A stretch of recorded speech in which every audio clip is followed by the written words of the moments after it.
Okay, work energy theorem. The single most important concept in all of physics, because without it, nothing happens. Okay? We talked about at the very beginning of this unit, okay, that energy is the ability to do work. Everybody remember that? You didn't. Energy is the ability to do work. Okay? So, without energy, it is impossible for anything to happen. Nothing will move. Okay? Nothing will accelerate. Nothing will slow down. Any of that. Okay? There will be nothing without energy. Work is a transfer or a change in energy. So if something is going to gain or lose energy, at least mechanical energy, it is through work. It's either going to do work and transfer its mechanical energy to something else, or it's going to have work done on itself, in which case it's going to be gaining mechanical energy from somewhere. So examples could be, if I have, let's say, a wheelbarrow, okay? I pick it up and I start running. Not that I would run with a wheelbarrow, but whatever. Let's just say I pick the thing up and I start pushing it along and I run. Okay? I'm doing work on the wheelbarrow. Why? Yeah, because I'm pushing it. I'm exerting a force on it through a distance and I'm giving it energy. Because when the wheelbarrow was just sitting on the sidewalk, it didn't have any energy. It didn't have any ability to do work. It was just sitting there. But when I pick up the handles and start running, don't stand in front of me, because now the wheelbarrow has energy, and energy is the ability to do work. If you stand in front of me while I'm running with a wheelbarrow, you're going to regret it. Okay? Because I'll run you down and change your shape in an undesirable way. That's work. Okay? I will transfer the mechanical energy from the wheelbarrow to you. You won't like that. Okay, so that's one example. That's me doing work. I'm transferring energy to the wheelbarrow, giving it some of mine. That's why I would get tired. I probably wouldn't push it very far. Okay, I'm out of shape. An example of doing work, having work done on myself, would be if I get in an elevator and take it up several floors. Okay, when I'm standing on the first floor in the elevator, I don't have any energy. I'm on the first floor. I can't fall. Okay, I'm on the ground. But after the elevator lifts me several floors above the ground, I now have some potential energy. I could fall. I don't want to fall. Heights used to not scare me. Now they do. Funny about having kids does. Okay? But yeah, I could fall. All right? I'm now above the ground, and I have some ability to do work. If I fell, you wouldn't want me to fall on you. Okay? That sort of makes sense? Okay. So, work energy theorem states that work and energy can be equal, but one cannot exist without the other. All right, so if I do 100 joules worth of work on something, it gains 100 joules worth of mechanical energy. Okay, so they can be equal.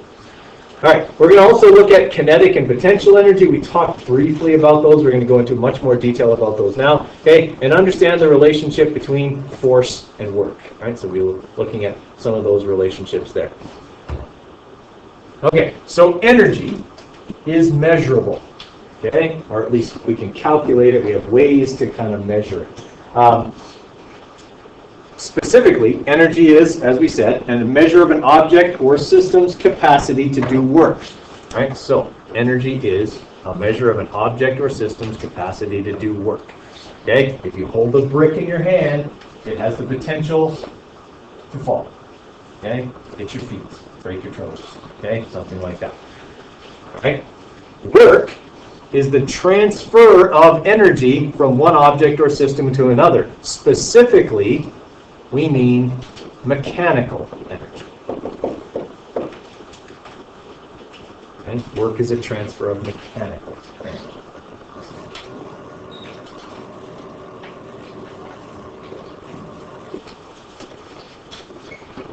A great example of this is the mousetrap. Okay, classic mousetrap. Now, the mousetrap has several parts. In case you didn't know what they are. There's the trigger. That's this rectangular thing that you put the peanut butter or cheese on. Okay. There is the trigger bar, okay, or locking bar. Okay, that's this piece here that holds this part down. Okay, so it locks into the trigger. When the trigger is pressed, it releases the locking bar, and then the spring-loaded, this is the actual name, killing bar, because that's what it does, okay, snaps over and breaks the neck of the small little mouse that happens to trigger the trap. Okay? Some of you are grimacing. It's very humane. Okay? It's over like that. Okay? Like poison, I know people are like, oh, I'll just poison instead. They suffer for days when you poison them. This is much quicker. Okay? So if you're looking at this and thinking it's not very nice, poison's worse. Okay? All right. So we've got this, the bar, the killing bar that comes over. Now, where does it get the energy to do that from? From the spring. Where does the spring get the energy to do that from? You setting the trap. Exactly. Okay? When this thing is snapped or triggered, it doesn't have any energy. Okay? I have to do work by lifting the killing bar, okay, and cranking it back and locking it into place. When I crank it back, I exert a force on it through a distance. Okay? That puts elastic potential energy into the spring. Okay? I change the shape of the spring in such a way that it now has stored energy in it. It has elastic potential energy because I've loaded it. Okay? I've exerted a force through a distance and put mechanical energy into that system. That mechanical energy can be released when it is triggered. Okay? And then, of course, that potential energy will turn into kinetic, because now the thing will accelerate. Okay? It'll move at a high rate of speed, and then it can do work. Okay? In actual fact, potential energy can't do work. Okay? It has to be converted to kinetic first, and then it can do work. Okay? All right. Is that making sense as an example? Now, work and energy, they are really, really important concepts, and they're applicable almost anywhere. Okay, from like a slap shot in hockey to like a serve in tennis, okay, all of that kind of stuff. Okay? Strength is certainly one part of how fast you can serve a tennis ball, for example, or how fast you can hit a slap shot. Strength is certainly part of that. Okay? Even if I had perfect technique, I would never be able to hit a slap shot as fast as a professional hockey player. I'm just not as strong as they are. They train for that. Okay? They also have, in addition to incredible strength, great technique. Okay? And those are both parts of hitting a really fast slap shot or having a really fast tennis serve. Okay? The strength part has to do with one part of work. Okay? So work is essentially two parts. The force you exert and the distance over which you exert it. Okay? The bigger both of those things can get, the more work you can do. And if we're talking about a tennis serve, that means the faster the ball is going to move after you hit it. Okay? So if we're looking at the force, as we said, that's just to do with the strength of the person. Okay? The stronger they are, the faster they can swing the racket, okay, or swing the stick or whatever. Okay? The distance part has to do with their technique as well as the design of their equipment. Okay? If a tennis racket was not a racket but a paddle, would you be able to serve as fast? No, why not? Okay, well actually heavier could actually help, because the more mass it has, the more momentum it has, the more it can impart to it. But kind of, it's a double-edged sword, right? It's heavier, so I can't possibly swing it as fast. Okay? When you rotate something the outside Okay, the more like, let's say it was, but instead of just having like a net, I had just a paddle. So it was same length. But you're right. Yeah, the longer the racket is, the faster it's going to be moving. Okay, at the outside for sure. Doesn't like the strings do work on the ball? So would the face of the paddle, but you're on the right track. There's no air resistance. Right, there's no air resistance, that's another part of it. That helps me to increase the speed at which I can swing the racket, but I'm actually thinking of something else. The net allows it to absorb like more energy. Exactly. Because the net is flexible, the tennis ball actually stays on the racket for a lot longer. If I just have a paddle, okay, I have that instant where I hit the ball. The ball will deform a little bit against the face of the paddle, but there will be a very short period of time where the paddle and the ball are in contact with each other. A very short period of time and a very small distance over which I can exert my force. But with a racket, okay, so if this is the frame of the racket, okay, the ball can push back the netting behind the frame of the racket and actually rest back here for a short period of time, longer than it would sit on the face of a paddle. As a result, I can exert my force over a greater distance and do more work. Okay?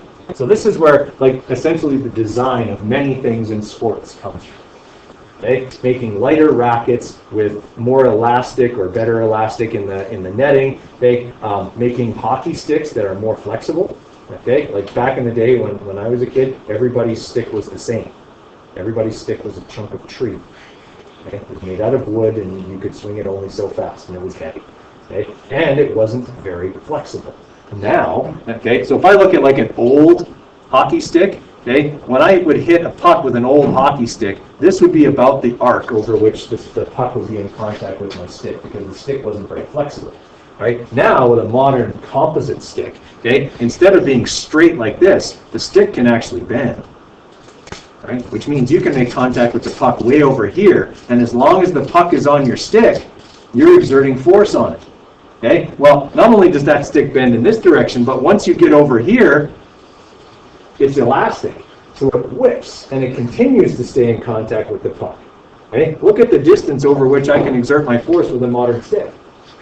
Now, there is one drawback. You can shatter these, okay, much more easily than you could shatter a wooden stick. Okay? And sometimes that costs people games. Okay? You get a wide open one-timer and the stick explodes. Okay? And the puck goes nowhere. Right? But that could happen with a wooden stick too. It just didn't happen as often. Right? But you see that distance is improved through the use of technology. Okay? We're using work energy theorem to improve the distance over which we can exert our force, and thus we can hit things faster. Golf, same thing. Okay, clubs are now graphite shafts. They have flexible shafts. The heads are made of lightweight metals instead of wood. You can swing them way faster. All that stuff has to do with work energy theorem, okay, and using it to its maximum advantage. There's only one sport that has not embraced this. Baseball. Well, if they use the Baseball is still a piece of horsehide hit with a stick. they use the metal bat and go to the park. But they won't use a metal bat. A Louisville Slugger is still just a chunk of tree. Okay? Baseball has, instead of concentrating on this part, has concentrated on this part. Very well. Oh yeah, or Barry Bonds. He's a cheater. Yeah. A lot of different ways. But yeah, he corked his bat. Is it cheating if you don't get caught? Okay? Yeah, it's not cheating, but he did, you see. Corking the bat means that you drill out the bat. You make it hollow so you can swing it faster. Right? So the drawback, of course, is that now the bat's not as strong. And that's how he got caught, because the bat shattered. And the umpire picked it up and went, this bat's hollow. You're a cheater. And a roid monkey. And, yeah, okay, so it was all that. So baseball is instead focused more on the force part of it, okay, rather than on improving technology. Okay? You're kind of with me there. Certainly, force is part of it, right? I mean, the use of steroids wouldn't be so rampant if force was not a big part of how well you do things in sports. Okay, how fast you run, how far you throw, how high you jump. Okay, that's all to do with force. Yes, technique is part of it, but okay, technique only gets you so far. Do you think there should be an Olympics where you can just take any performance-enhancing drugs you want? That's different from the Olympics now in what way? What, people are always finding ways to cheat. There's always a way around something, right? Unfortunately, that's the way it is, right? If you're running clean, you're not running very fast.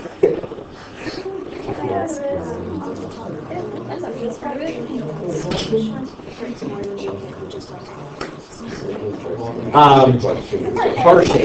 It's also that a switch with right? Like you've seen The Walking Dead, that he switches around, and it's actually like a whip. It cuts. Where Anakin did, yeah. Yeah, so it's elastic, right? So it's a whipping action. Part of it stops. Right? So the Jigga chainsaw, the Alpha chainsaw, is that have like elastic? Because it's still metal, but like when you move it, it's still smooth and so You have to be able to load it with energy. So it wouldn't really be, no, it wouldn't store any potential energy. Yeah. Okay, so does that make sense? Okay, these are, like I said, the two things that affect the amount of work that you can do. Thus, the amount of mechanical energy that you can transfer to something else. The force exerted and the distance over which you exert it. And then force times distance is force divided by force. Force times distance. Yeah. Okay, so work is related to the force acting on the object. The greater the force, the more work is done. Okay, and obviously also the distance. So a very simple example of this is the use of a bow and arrow. Okay, when a bow is not loaded, okay, then it basically doesn't have any energy. Okay, if you put an arrow in it, it'll just fall out. Nothing will happen. Okay, but if I draw back the bow, I exert force from my muscles, okay, over this distance.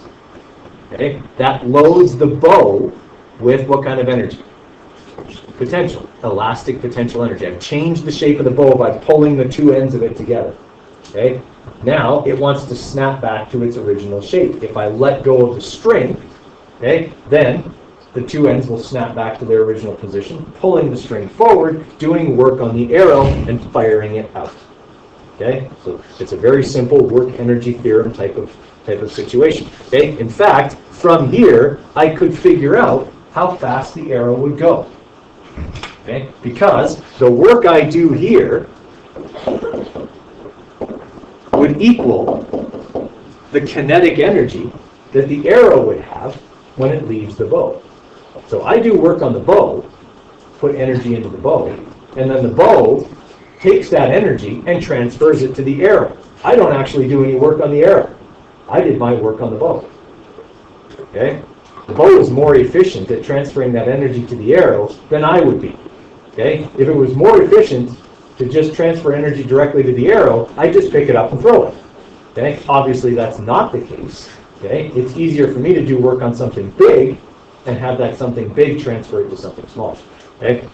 So what would happen is I'd have the force I exerted multiplied by the distance equal to the kinetic energy of the arrow. As long as I knew the mass of the arrow, that's what m stands for, I would be able to calculate the speed at which the arrow would travel when leaving the bow.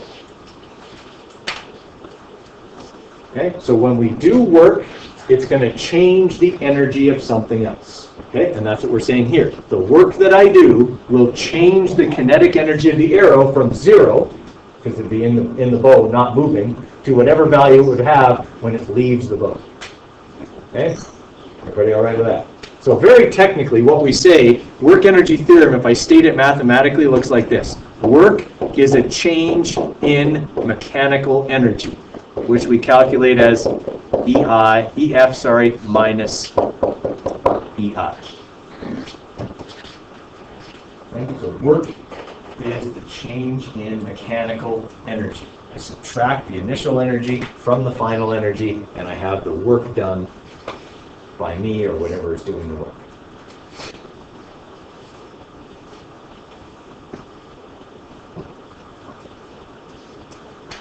Okay, ready to write it out?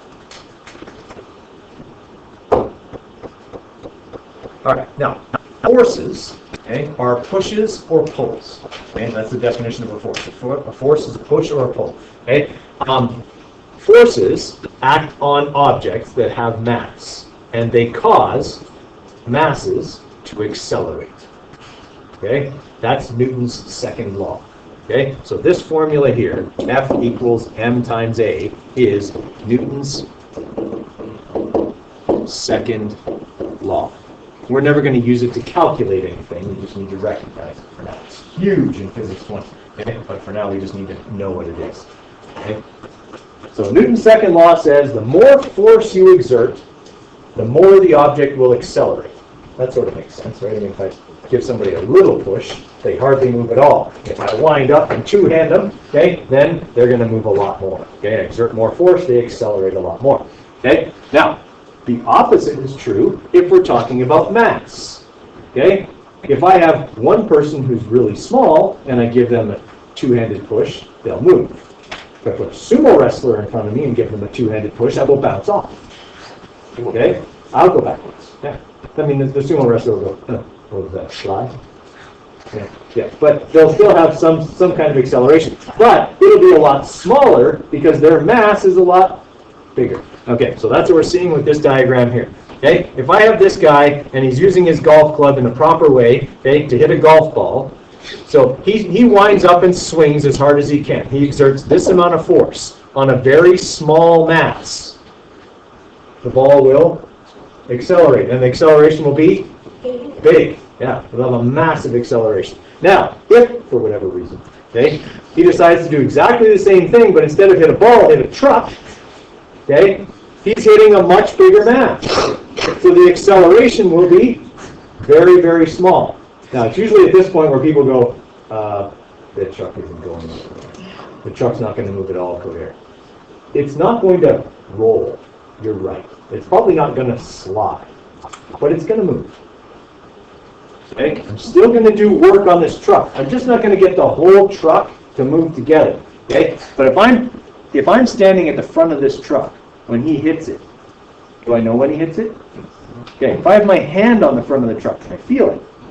Yeah, I can feel the vibration of him hitting the truck pass through the truck. That means every particle of the truck moved. The truck didn't move, but every particle in it vibrated a little bit. That still counts. And there'll be a dent.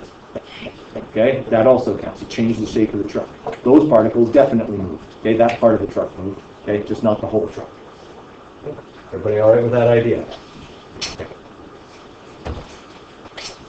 Okay, so motion doesn't just mean like the whole movement, like we just said, like the whole truck doesn't move in that situation, but there's still motion. Okay, there's vibration of the particles and things like that. There's changes in shape. Okay, we're talking about compressing or stretching a spring. The spring itself doesn't move when I stretch it, and it doesn't move when I compress it. It's still in the same place, but I've changed its shape, and by changing its shape, I exert a force through a distance and put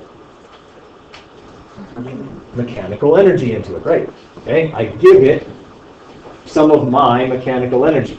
Now, in the spring, that's in the form of potential energy. If I compress the spring and then let it go, it'll move, right? It'll turn that potential energy into kinetic. Okay? If I have that spring attached to the floor, I put a ball on top of it, I compress it down and then move my hand, it'll do work on the ball because I did work on it before. Okay, I pushed the spring down and loaded it with potential energy. When I take my hand away, okay, then that potential energy turns into kinetic, okay, because the spring does work on the ball. It exerts a force on the ball over a distance, accelerating the ball. Okay, so there's always forces acting in order to make these changes in energy occur. Right? That idea. Okay, so it's important to remember that changes in shape do constitute an exertion of force and thus result in work and energy transfers. It's just usually a transfer of potential energy instead. All right, now we have to remember, we talked about heat early on in the unit as well. Heat is also a transfer of energy, but heat is a transfer of thermal energy. Okay, so the transfer of thermal energy is heat, but the transfer of mechanical energy is work. Okay, so they're similar in that way, but different in the types of energy that they transfer. Okay. Now, the reason that heat can actually do mechanical work is because heat is the transfer of thermal energy, which is the movement of particles. Okay, so there actually is kinetic and potential thermal energy. Okay, kinetic thermal energy is what a thermometer reads. Okay, so when I put a thermometer in something and it reads a certain temperature, it's reading that temperature because the particles in that material are hitting the thermometer. They're transferring kinetic thermal energy to the thermometer, okay, which causes the liquid in the thermometer to expand and thus read a different temperature. Okay, so there's still kinetic and potential thermal energy, and they can do mechanical work if we harness them in the right way. All right. So, potential energy. Right? So we talked about work. We said work is force times distance. Potential energy, okay, in this case, gravitational potential energy, has to do, or would be possessed by any object that isn't where? On the ground. Okay? So, gravitational potential energy is energy due to position. Elastic potential energy is energy due to condition.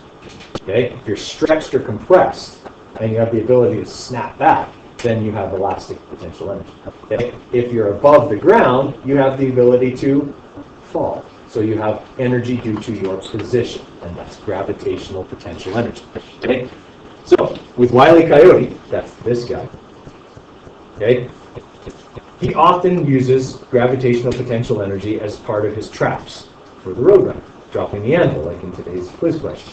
Okay? Three things can affect your potential energy. Right? So potential energy can be affected by mass. Right? When you think about it, two things are falling from a building: a tennis ball and a piano. You have to stand under one of them. Okay? No, you're not going to stand under okay? All right? Mass matters. Obviously, the piano has more energy because it has more mass. Thus, it has more potential to do work. Bad. Okay? The tennis ball, less mass. All right? The other thing that can affect it is G. That is the acceleration due to gravity. Now, on Earth, that number is essentially fixed. But it's essentially 9.81 all the time. But if I went to the moon, would it be less? Yeah. Now 1.68 meters per second squared, 1/6 of what it is here. Okay? So, could I jump off the top of a 2-story building on the moon and not hurt myself? Yeah. In fact, I could probably jump off the 4-story building on the moon and probably not hurt myself. Okay? Because I don't have as much potential energy on the moon, because I'm not going to accelerate at the same rate. I'm not going to fall at the same rate I do on Earth. Now, if I was somewhere where gravity was heavier, Jupiter, I probably wouldn't want to try that. In fact, I would probably be careful about falling at all. Yeah. Okay? It's, the acceleration of gravity much greater. I'd also be crushed by the atmosphere, but that's a different problem. Okay? And then the last thing is height. The higher you fall from, the more potential energy you would have, because the faster you would go. Yeah, exactly. You're not going to accelerate faster, but you'll reach a higher rate of speed, okay, if you fall further. So those are the three things, okay? So potential energy, EP, equals m times g times h. Okay? Those are the three things that can affect your gravitational potential energy.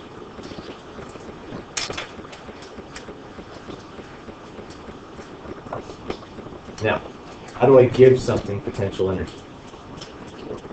I do work, right. In this case, that work would be lifting it. Agreed? Now, if I do work, remember we said work is force times distance. Okay? That's actually all this formula is. We can calculate the force of gravity by going m times g. And a height is really just a vertical distance. Okay? So if you want to lift something, you have to exert a force equal to that object's weight. And you have to do that over a distance. That's how you give it potential energy. Okay? Now, just as a side note, important side note. Weight and mass. Same thing? No. Okay? Mass is how much of you there is. Weight is how the force of gravity pulls on that mass. Okay? So weight is a force. That's what your scale actually measures. Your scale reads your mass, but measures your weight. Okay? The force of gravity pulling on your mass compresses a spring inside the scale. It's using forces, specifically the force of gravity, to tell you what your mass is. Okay? But we always confuse those two terms. Okay? They're not the same thing. All right. So gravitational potential energy is the potential energy of an object due to its position. We've said that already. Okay? All forms of potential energy must be described with respect to a chosen reference point or condition. So the most common reference point for gravitational potential energy would be the ground, right? A height of 0. Okay? So that's most commonly our reference point. Okay? If we're talking about a spring, okay, or something like that, then its reference point would be its unstrained length. Okay, when it's got no energy. As soon as I push it or pull it, then it does. All right. From an energy or a work perspective, these two people are lifting or moving the same amount of mass. Okay, so these two blocks are identical, same amount of mass. Okay, this person lifts the mass to the top of the ramp. This person pushes it up the ramp. The ramp is frictionless. Okay, so no energy is lost while pushing it up the ramp. Who does more work? They do the same amount of work. Now, how many people are looking at that and scratching their head? Okay, they do the same amount of work because when the block is here, it has a certain amount of energy. Okay, everybody with me there? Right? It would be m times g times h. That would calculate the amount of energy this block has when it's here. The only way to get it there is to do work. Well, remember, work is a change in energy. They're both taking them from ground level to here. Okay? If they're taking them from ground level to there, they both do the same amount of work because when they get to here, the block has the same amount of energy.